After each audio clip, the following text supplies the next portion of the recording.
नमस्कार, बहुत स्वागत है आप सभी का हमारे छत्तीसगढ़ में। मैं हूं आपके साथ चेतन पाठक। खबरों की शुरुआत करेंगे और इस बुलेटिन की शुरुआत हम बड़ी खबर से करने जा रहे हैं। बड़ी खबर आपको बता दें, रायपुर से छत्तीसगढ़ अमित शाह आ सकते हैं। ये खबर है 5 जुलाई को केंद्रीय गृह मंत्री छत्तीसगढ़ का दौरा कर सकते हैं। पीएम मोदी के दौरे से ठीक पहले उनका दौरा हो सकता है। पीएम की सभा की तैयारियों पर भी चर्चा वो करेंगे। तो ये बड़ी खबर आपको बता दें, छत्तीसगढ़ आ सकते हैं गृह मंत्री अमित शाह। पीएम मोदी के दौरे से पहले ये दौरा उनका हो सकता है। आपको बता दें कि 7 जुलाई को प्रधानमंत्री नरेंद्र मोदी प्रदेश के दौरे पर रहेंगे। रायपुर वो पहुंचेंगे, जहां वो एक सभा को भी संबोधित करेंगे। और उससे पहले ये कहा जा रहा है कि 5 जुलाई को गृह मंत्री प्रदेश के दौरे पर आ सकते हैं। केंद्रीय गृह मंत्री अमित शाह यहां आ सकते हैं और इस दौरान वो तमाम मुद्दों पर बातचीत कर सकते हैं, चर्चा कर सकते हैं। साथ ही होने वाले प्रधानमंत्री के होने वाले कार्यक्रम को लेकर भी यहां वो चर्चा करेंगे, ये खबर है।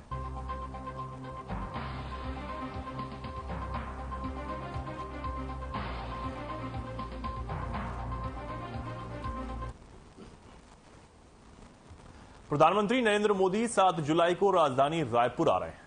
पीएम मोदी के दौरे को लेकर प्रदेश में सियासी बयानबाजी तेज हो गई है।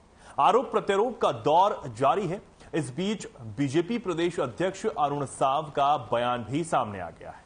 साव ने मंत्री कवासी लखमा के बयान पर पलटवार किया है। वहीं छत्तीसगढ़ विधानसभा चुनाव को लेकर अमित शाह को मिली जिम्मेदारी को लेकर कहा कि जल्द ही उनकी अधिकृत जानकारी आ जाएगी। अरुण साव ने इसी के साथ कहा कि प्रधानमंत्री नरेंद्र मोदी का 7 जुलाई को रायपुर के साइंस कॉलेज मैदान में आगमन हो रहा है। इस दौरान शासकीय कार्यक्रम भी होगा और साथ ही सभा भी होगी। कार्यक्रम को ऐतिहासिक और यादगार बनाने के लिए सभी कार्यकर्ता पूरी ताकत से जुड़े हुए हैं।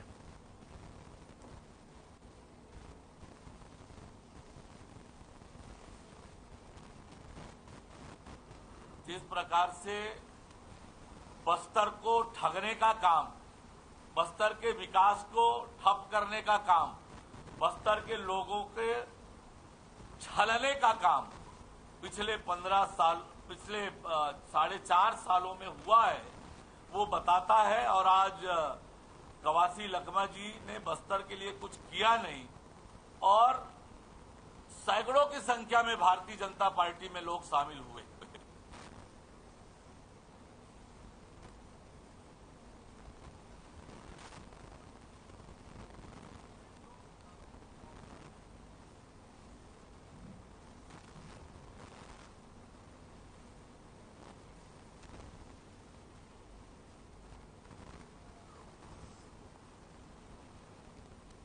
सीएम भूपेश बघेल का गुरु पूर्णिमा को लेकर बयान सामने आया है। इस दौरान सीएम भूपेश बघेल ने कहा कि मेरे गुरु अजय चंद्राकर थे, जो 30 सालों तक जिला कांग्रेस कमेटी के अध्यक्ष रहे, 4-5 बार विधायक भी रहे।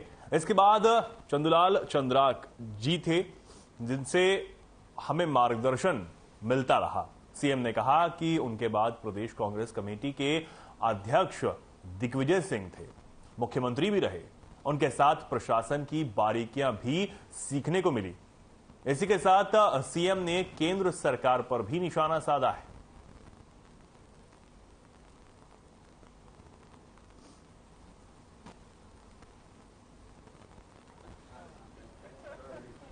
इंटेलिजेंसी के माध्यम से ये पहले शिवसेना को तोड़ा। शिवसेना में आधा दर्जन से अधिक नेता थे जिनके खिलाफ से इंटेलिजेंसी जांच कर रही थी। सारे लोग गए, अब वो जांच बंद हो गई। अभी कुछ दिन पहले ही एनसीपी के नेता के यहाँ छापा पड़ा था।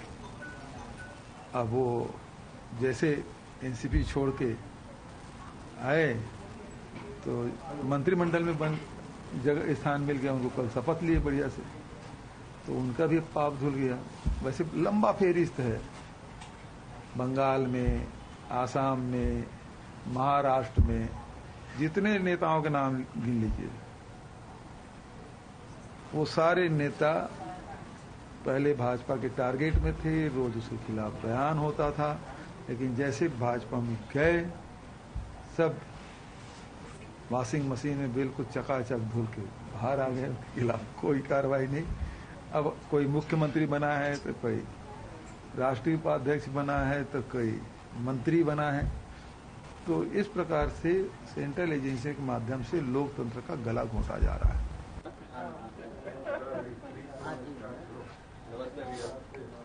बहुत बहुत बधाई, शुभकामनाएं।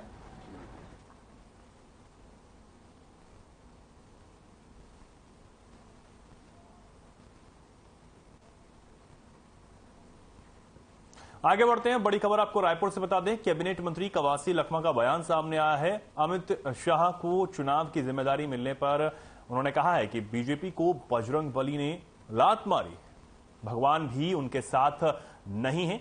पीएम के दौरे पर भी कवासी लखमा बोले हैं। उन्होंने अपने बयान में कहा कि वे देश के पीएम हैं, प्रदेश में आना चाहिए, लेकिन वे 4 साल तक क्यों नहीं आए। ये बड़ी खबर आपको बता रहे हैं, जहां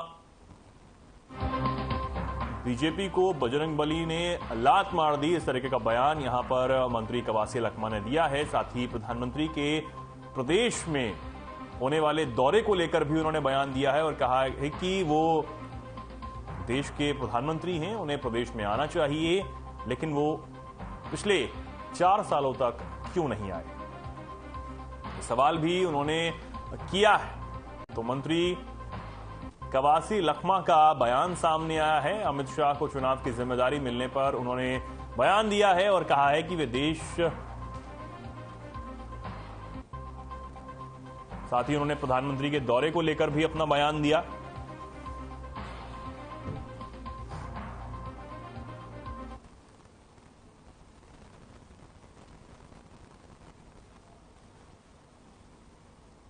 मेरा विधानसभा के जिला सुकमा के विकासखंड सीतगढ़ लीटी रास के लगभग 1400 लोग आने वाले थे। गाड़ी नहीं होने के कारण 30 लोग आए। मैं इन लोगों को बोला तुम्हारा गांव में आऊंगा, ज्वाइन इन करेंगे, नहीं हम रायपुर भी आना है, रायपुर को आके ज्वाइन इन करेंगे। इन लोग सुबेरे पहुंचे। इनके गांव में 9 करोड़ का पुल बनवा दे रहा हूं। नदी किस पर थोड़ा गांव है, नदी किस पर है, इसलिए इन लोगों को बहुत परेशानी जा रहा था। उस खुशी से लेके ये गायत्री परिवार और कुंभुष्या परिवार हमेशा बीजेपी को लॉबिंग करते हैं।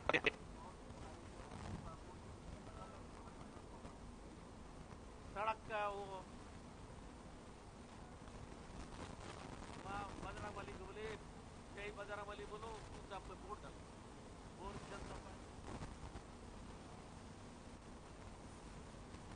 डिप्टी सीएम टीएस सिंहदेव के बयान पर नेता प्रतिपक्ष नारायण सिंह चंदेल ने पलटवार किया है। नारायण सिंह चंदेल ने इस दौरान कहा कि उप मुख्यमंत्री टीएस सिंहदेव को नहीं मालूम कि छत्तीसगढ़ राज्य का निर्माण भी बीजेपी ने किया था। 1 नवंबर 2000 को अटल बिहारी वाजपेयी ने बिना संघर्ष के छत्तीसगढ़ की जनता को तोहफा दिया।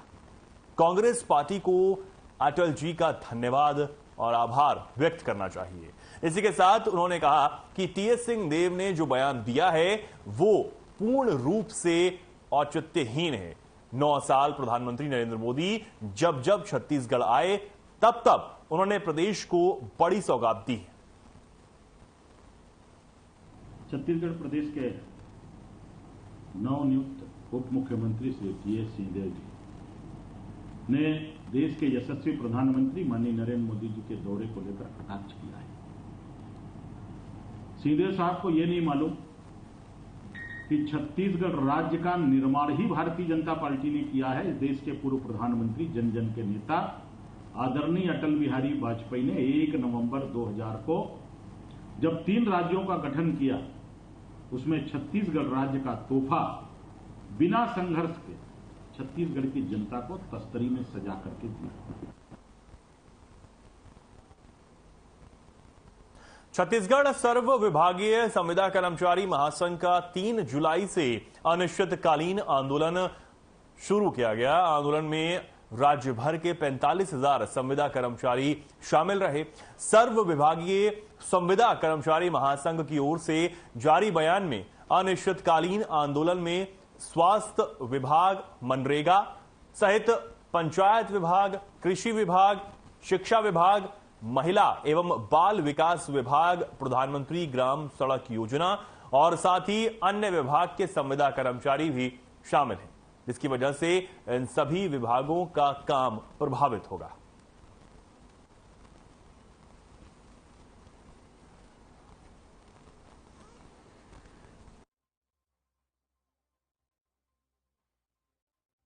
वादा किया गया था कि जैसे ही कांग्रेस की सरकार बनती है तो हम आपको रेगुलर करेंगे, नियमितीकरण की सौगात देंगे। लेकिन अभी तक 4.5 साल हो गया है सरकार को, कांग्रेस की पार्टी आए हुए प्रदेश में, लेकिन कोई भी प्रकार की नियमितीकरण किसी भी संविदा कर्मचारी का नहीं हुआ है। तो हम लोग सिर्फ एक सूत्री मांग लेकर धरने प्रदर्शन पर है कि हमको नियमित किया जाए।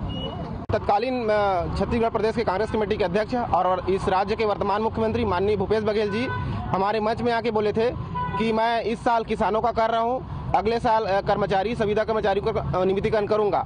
साथ ही माननीय अभी वर्तमान में डिप्टी सीएम और इस प्रदेश के स्वास्थ्य मंत्री हमारे कर्मचारियों के आंदोलन के दौरान मंच में आके बोले थे कि मैं संविदा कर्मचारियों का मांग 10 दिन के अंदर नियमितीकरण करूंगा यदि इस प्रदेश में कांग्रेस पार्टी की सरकार बनती है।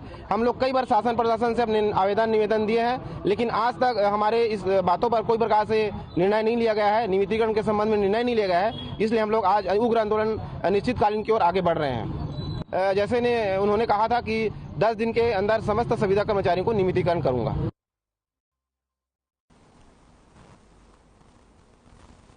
बेमेतरा नगर पालिका क्षेत्र में पीने के पानी की बहुत बड़ी समस्या है, जिसके चलते लोगों को यहां काफी दिक्कतों का सामना भी करना पड़ रहा है।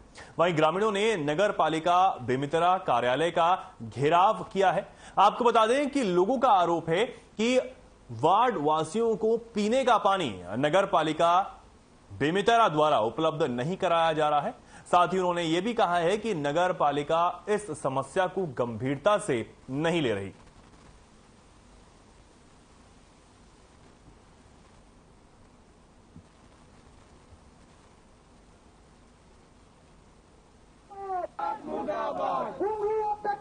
नगर पालिका बेमेतरा क्षेत्र में पानी से संबंधित और शिवनाथ नदी से मीठा पानी को यहाँ लाने के संबंध में ज्ञापन दिया गया है भाजपा के द्वारा। क्या करेंगे सर इस संबंध में? उचित कार्रवाई कलेक्टर सर के माध्यम से शासन को पहुंचाया जाएगा। उचित कार्रवाई जब तक हैंडओवर नहीं लिया जाएगा नगर पालिका का, तो ऐसी स्थिति में संपूर्ण रिस्पॉन्सिबिलिटी संबंधित विभाग की है। सर वो भी बोला जा रहा है कि 4 से लगा था वहाँ बोर्ड खनन भी किया गया, ये आरोप नगर पालिका के लिए लगाया गया। ये तथ्यहीन है, आधारहीन। मीठा पानी सभी वार्डों में पहुंचे, पीने की पानी की समस्या दूर हो, नगर पालिका जहां पे समस्या वहां पे टैंकर भेजे और विधायक जी को स्वयं वार्डों में जाकर इसका निरीक्षण करना चाहिए और खासकर शिवनाथ नदी से जो मीठा जल आना था उस योजना को लागू करे, उस योजना को क्रियान्वयन करे। नल जल योजना और यहाँ के विधायक के पूरे सारे कार्यकर्ता जो है नल जल योजना के ठेके ले लिए हैं और वो नल घर तक पहुँचा नहीं रहे हैं, केवल एक कमीशन खा रहे हैं। हम इनके भी जांच की मांग करते हैं कि जो नल जल योजना के लिए जो करोड़ों रुपया जो पैसा आए हैं वो आखिर वो पैसा किसके जेब में जा रहा है? जनता को पानी तो मिल नहीं रहा है।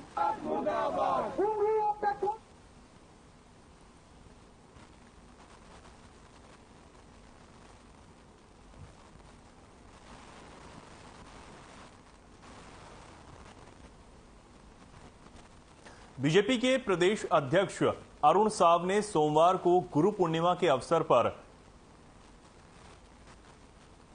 राजधानी के वीआईपी रोड स्थित भारत सेवा आश्रम पहुंचकर संत दर्शन और संत समागम के निमित्त स्वामी शिवरूपानंद पांडे के दर्शन किए और छत्तीसगढ़ प्रदेश की सुख शांति, समृद्धि, परस्पर सद्भाव, सामाजिक समरसता के लिए आशीर्वाद भी लिया। स्वामी जी ने आश्रम परिसर स्थित स्वतंत्रता संग्राम सेनानी संग्रहालय का अवलोकन करवाया। इस मौके पर प्रदेश अध्यक्ष ने भारत माता की प्रतिमा पर पुष्पांजलि अर्पित की।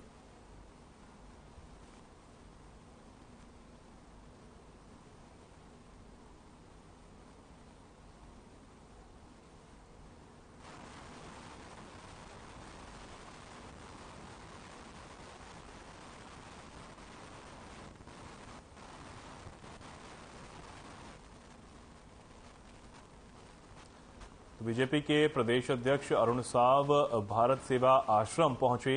गुरु पूर्णिमा के अवसर पर वीआईपी रोड स्थित भारत सेवा आश्रम पहुंचे, जहां संत दर्शन और संत समागम के निमित्त स्वामी शिवरूपानंद पांडे के दर्शन किए और छत्तीसगढ़ प्रदेश की सुख शांति, समृद्धि, परस्पर सद्भाव, सामाजिक समरसता के लिए आशीर्वाद दिया।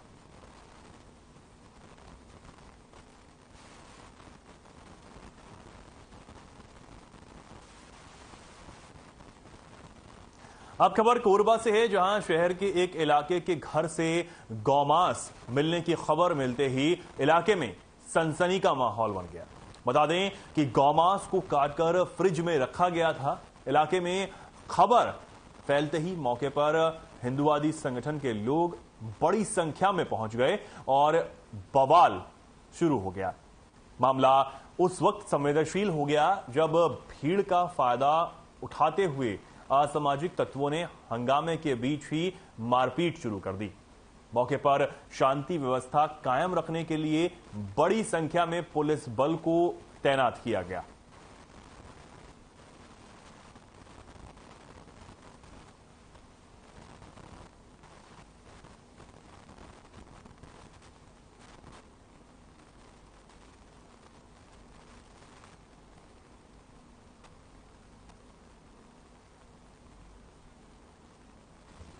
हिंदुवादी संगठन ने यहां जमकर हंगामा किया। बता दें कि गौमांस मिलने की सूचना जैसे ही हिंदुवादी संगठन को लगी, बड़ी संख्या में हिंदुवादी संगठन के लोग मौके पर पहुंच गए, जिसके बाद हंगामा हुआ और इसकी सूचना पाते ही भारी पुलिस बल भी मौके पर पहुंचा है।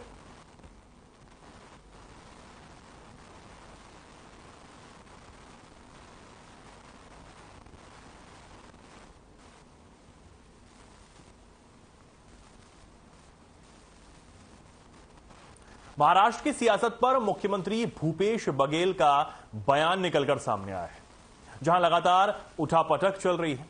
पिछले समय से शिवसेना को तोड़ा गया, अभी एनसीपी को तोड़ा गया है। पहले डबल इंजन की सरकार थी, अब वो ट्रिपल इंजन की हो गई। सरकार नहीं, ऑटो रिक्शा हो गया है। 3 चक्के वाली शपथ ग्रहण समारोह के दौरान मुख्यमंत्री एकनाथ शिंदे का चेहरा उतरा हुआ था। साथ ही सीएम भूपेश ने कहा कि आज की जो घटना है आने वाले घटनाक्रम के संकेत दे रही है, मतलब अभी और भी बहुत कुछ बदलाव होगा।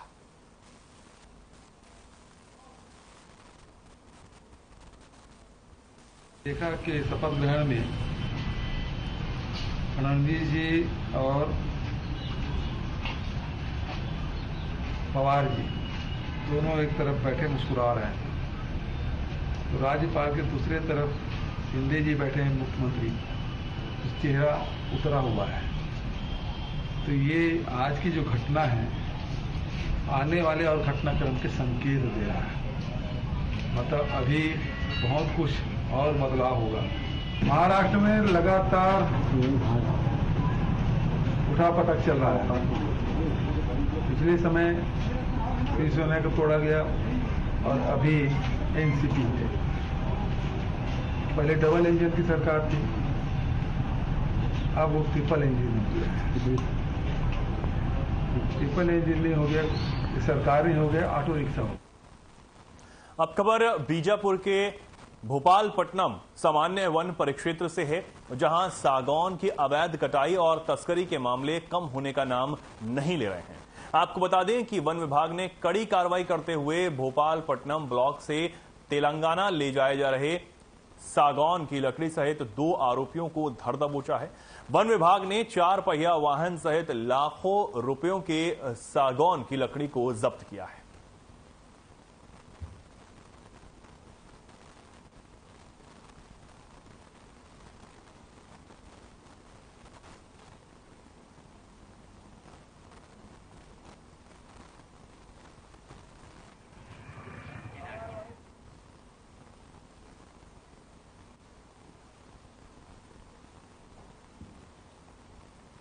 तो यहां 2 तस्करों को वन विभाग ने गिरफ्तार किया है।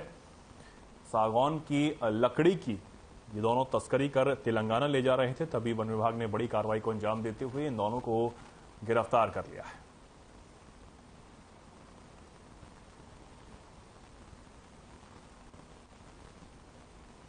मुख्यमंत्री भूपेश बघेल का बयान सामने आया है, जहां उन्होंने केंद्र सरकार पर इस दौरान जमकर निशाना साधा।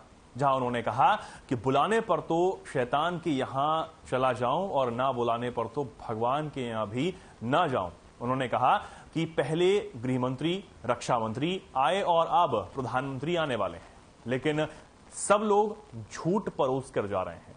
यूसीसी को लेकर सीएम भूपेश बघेल ने कहा कि कॉमन सिविल कोड की बात है तो सबसे पहले ड्राफ्ट तो सामने रखें।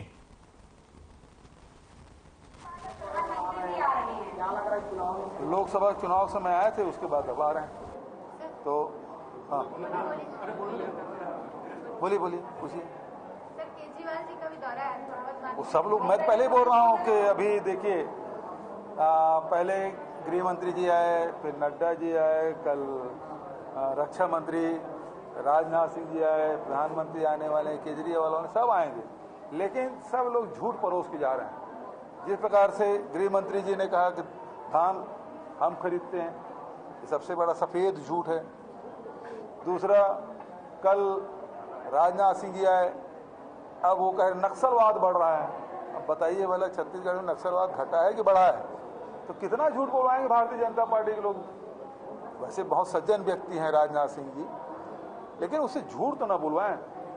और अब चूंकि नक्सलवाद उनके विभाग का नहीं है, और कल धर्मांतरण के बारे में बोल रहे थे, वो भी उनका विभाग नहीं है, लेकिन भारतीय जनता पार्टी के लोग उससे भी झूठ बोलवा रहे हैं। मॉनसून सत्र को लेकर नेता प्रतिपक्ष नारायण सिंह चंदेल का बड़ा बयान सामने आया है। 18 जुलाई से लेकर 21 जुलाई तक छत्तीसगढ़ विधानसभा का मॉनसून सत्र चलेगा। छत्तीसगढ़ में भूपेश बघेल के नेतृत्व में चलने वाली कांग्रेस की सरकार, जो सिर्फ कमीशन और करप्शन की सरकार है, इसको हर मोर्चे पर बेनकाब करने का हर संभव प्रयास करेंगे। सड़क से सदन तक घोटालों वाली कांग्रेस सरकार का हर चेहरा बेनकाब करेंगे। 18 जुलाई से लेकर 21 जुलाई तक छत्तीसगढ़ विधानसभा का मानसून सत्र आहूत है। इस मानसून सत्र में छत्तीसगढ़ में श्री भूपेश बघेल के नेतृत्व में चलने वाली कांग्रेस की सरकार, जो सिर्फ कमीशन और करप्शन की सरकार है, इसको हर मोर्चे पर हम बेनकाब करने का हर संभव प्रयास करेंगे, सदन के अंदर और सदन के बाहर। भूपेश सरकार के जमाने में, इस कांग्रेस सरकार के पूरे कार्यकाल में भ्रष्टाचार सबसे बड़ा इशू है, सबसे बड़ा मुद्दा है। आज इस सरकार में कोल घोटाला, जमीन घोटाला, रेत घोटाला, खाद्यान्न घोटाला, शराब घोटाला और अभी नौजवानों की भावनाओं से खिलवाड़ करते, उनके भविष्य से खिलवाड़ करते हुए पीएससी में जो घोटाला किया गया है, इन सारे मुद्दों को भारतीय जनता पार्टी का विधायक दल पूरी मुखरता के साथ, प्रखरता के साथ और प्रामाणिकता के साथ, तथ्यों के साथ हम सदन में उठाएंगे और इस सरकार के असली चेहरे को हम बेनकाब करेंगे। सदन के अंदर भी और सदन के बाहर भी इन सारे मुद्दों को लेकर हम लड़ाई लड़ेंगे। तो फिलहाल के लिए खबरों में इतना ही। नमस्कार।